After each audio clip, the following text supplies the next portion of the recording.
Hello everyone, welcome to back to my channel clinical dentistry hub. जो लोग मेरा channel पहली बार विजिट कर रहे हैं, मैं बता दूं that I make videos related to dentistry.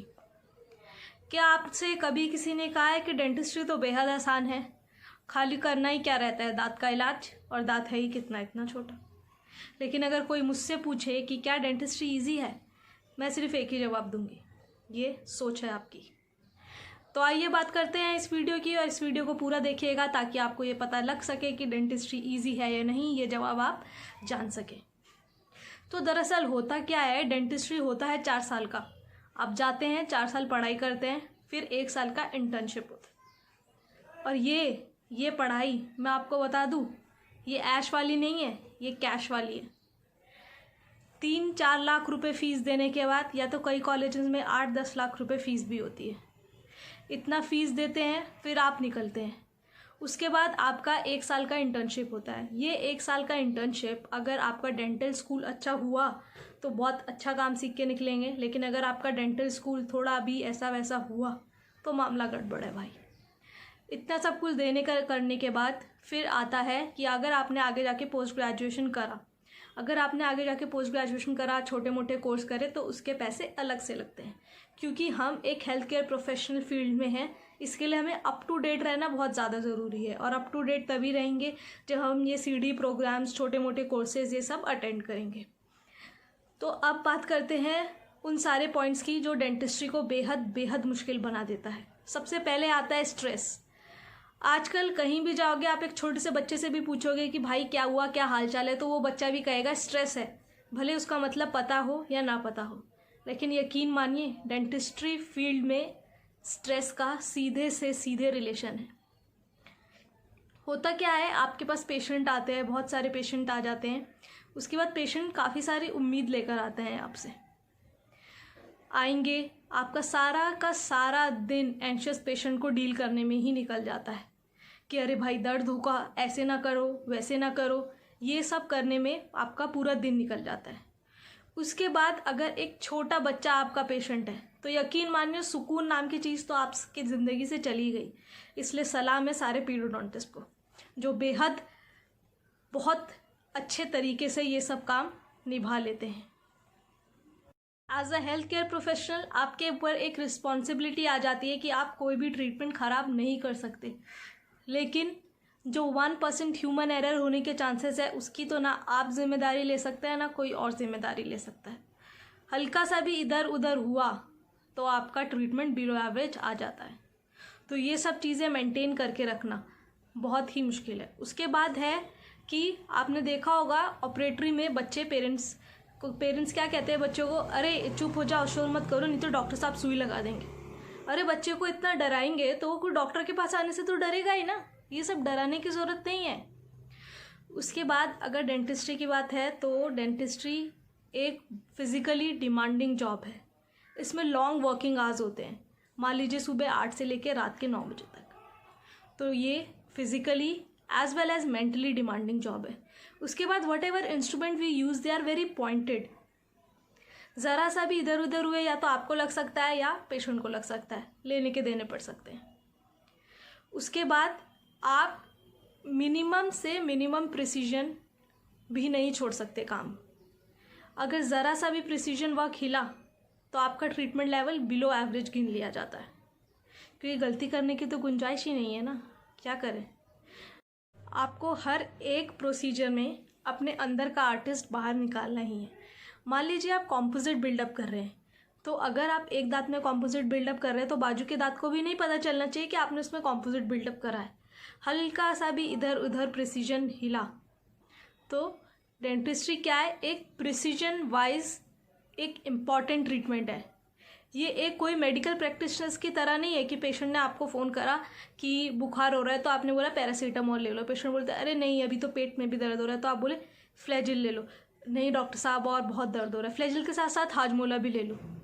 इसमें ऐसे नहीं होता। इसमें आपको फिज़िकली और मेंटली हाथ भी चलाना है और दिमाग भी चलाना है, तभी जाके अच्छा काम हो पाएगा। ये चीज़ नोटिस ज़रूर करी होगी आप, जितने भी ओल्ड प्रैक्टिशनर से मिले होंगे जो डेंटिस्ट्री रिलेटेड है, कोई ना कोई या तो बैक एक से है, या तो किसी को स्पाइन प्रॉब्लम हो गया है, क्योंकि डेंटिस्ट में वर्किंग आवर्स इतने लंबे हैं, ऊपर से हम इधर उधर पोस्चर्स अपनाते हुए काम करते हैं, तो ये सब दिक्कतें आ जाती है। तो इतनी सारी दिक्कतें हम झेलते हैं, उसके बाद अगर आप अपने ट्रीटमेंट चार्जेस बढ़ा दे तो पेशेंट तुरंत उधर से बोलता है डॉक्टर साहब ऐसा भी क्या कर दिया जो आप इतने पैसे ले रहे हैं। आखिर हम चार्जेस क्यों ना बढ़ाएं? अप टू डेट रहने के लिए, पेशेंट को ट्रीटमेंट पूरा मिले, उसके लिए हम जा रहे हैं, दूसरे कोर्स कर रहे हैं, न्यू इंस्ट्रूमेंट ला रहे हैं, तो चार्जेस बढ़ाना तो हमारे हक में है। लेकिन मजाल जो आपने चार्ज बढ़ा दी, चार्ज बढ़ा के तो देखिए तुरंत पेशेंट वहाँ से बोल पड़ेगा। हर एक पेशेंट आपके पास इसी उम्मीद से आ रहा है कि एक तो उसको दर्द बिल्कुल ना हो, सारा काम आराम से हो जाए, डॉक्टर साहब उसे ही पहले देखें, और हाँ दर्द तो बिल्कुल भी ना हो। दर्द क्यों नहीं होगा? हाँ, हम कहते हैं कि पेनलेस, हम इंजेक्शंस दे देते हैं तो पेनलेस हो जाता है, लेकिन थोड़ा बहुत इधर उधर तो हो सकता है ना। पेन कभी ऐसा प्रोसीजर हो, पेन ज़्यादा भी हो सकता है, पेन कम भी हो सकता है। तो इतनी ज़्यादा एक्सपेक्टेशन लेके आएंगे कि हाँ हमको दर्द भी ना हो, ट्रीटमेंट भी फ्री हो जाए, डॉक्टर साहब हमें ही सबसे पहले देखें। और उसके बाद कई तो पेशेंट ऐसे आएंगे कि हम आपके दूर के यहाँ के रिश्तेदार हैं, तो चलो इनका ट्रीटमेंट फ्री में कर दो। क्यों? जब हमारी डेंटल स्कूल की फ़ीस देनी थी तब कहाँ थे रिश्तेदार? तब तो ये सारी फ़ीस हमारे पेरेंट्स ने दी। हाँ, हम फ्री में ट्रीटमेंट करेंगे, जिन लोग को ज़रूरत है फ्री ट्रीटमेंट की उन लोग को फ्री ट्रीटमेंट देंगे। उसके बाद आप यकीन नहीं मानेंगे, इतना सब कुछ करने के बाद भी कैसा रहता है कि पेशेंट क्या है, फेसबुक से पोस्ट देख कर आया है, अभी एक्सपेक्टेशन एकदम हाई है, एकदम ज़बरदस्त ट्रीटमेंट चाहिए। वाह! क्यों? दुबई में तो आप 1 क्राउन के 1-1.5 लाख रुपए दे रहे हो, और यहीं इंडिया में आप उसी क्राउन के 10-15 हज़ार रुपये दे रहे। क्यों?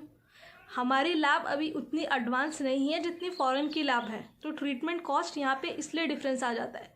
लेकिन आपका पेशेंट आया फेसबुक से पोस्ट देख के, एकदम हाई लेवल एक्सपेक्टेशन लेके। फेसबुक के डॉक्टर्स बनना छोड़ दीजिए, अपने डॉक्टर को ट्रस्ट करना सीख जाइए। इसके बाद आप यकीन नहीं मानेंगे, एक पेशेंट जब आपके क्लिनिक में आता है, चेयर पे बैठता है, तो उसके मन में यही चल रहा होता है कि कैसे ना कैसे करके डॉक्टर साहब से डिस्काउंट ले लूँ। वो हर टाइम मुंह खोल के यही सोच रहा होता है कि कैसे डिस्काउंट लूँ। अरे यंग दिख रहा है, चलो डिस्काउंट मांग लेता हूँ। 4 फीलिंग है, 3 करवा लेता हूँ और 1 उसके साथ मुफ्त में करवा लूँगा। फीलिंग्स तो करवा ली, चलो स्केलिंग मुफ्त में करवा लेता हूँ। लगता है अभी अभी क्लिनिक डाला है, डिस्काउंट मांग लेता हूँ। डॉक्टर साहब इंस्ट्रूमेंट ये गंदा लगा रहे हैं आप, 50% डिस्काउंट दे दीजिए। क्या है ये सब? हर चीज़ में डिस्काउंट। अब बेचारा एक डेंटल ग्रेजुएट अभी अभी पास होके निकला है, क्लिनिक डाल के बैठा है, पेशेंट आने शुरू हुए हैं, वो बेचारा सोचेगा अगर मैंने डिस्काउंट नहीं दिया तो ये डेंटल क्वैक पे चला जाएगा। क्वैक पे चला जाएगा, 500 रुपये में दांत भी निकलवा लेगा और मुफ्त का अपने साथ HIV भी ले आएगा, लेकिन थोड़े से ज़्यादा पैसे देके अच्छे ट्रीटमेंट नहीं करवाएगा। इतना कुछ के बावजूद भी डेंटिस्ट आपका बेस्ट से बेस्ट ट्रीटमेंट करता है। यकीन मानिए, बहुत से काम है आसानी से पैसा कमाने के लिए, लेकिन वो फिर भी ये चुनता है। जब भी आप आएंगे एक बड़ी सी स्माइल के साथ आपका वेलकम करता है। लोग पूछते हैं कि मैंने डेंटिस्ट्री क्यों ज्वाइन करी? क्योंकि मुझे पसंद है लोगों के मुंह पे मुस्कान देखना। क्योंकि जब मैं किसी की मुस्कान बना सकती हूँ, किसी के चेहरे पे मुस्कान पहुँचा सकती हूँ। यकीन मानिए, जब आप किसी के दर्द को कम करेंगे और वो आपको दुआएं देकर जाएगा, उसके बाद जो सुकून मिलता है ना, वाह, मज़ा आ जाता है। सारी परेशानियां तो वहीं दूर हो जाती है, थोड़ा सेटिस्फेक्शन तो वहीं मिल जाता है। तो मेरी आप सबसे रिक्वेस्ट है कि अपने डेंटिस्ट की रिस्पेक्ट कीजिए, उसे प्रेस कीजिए, बेचारा बड़े तकलीफ़ें उठा के यहाँ पहुँचा है।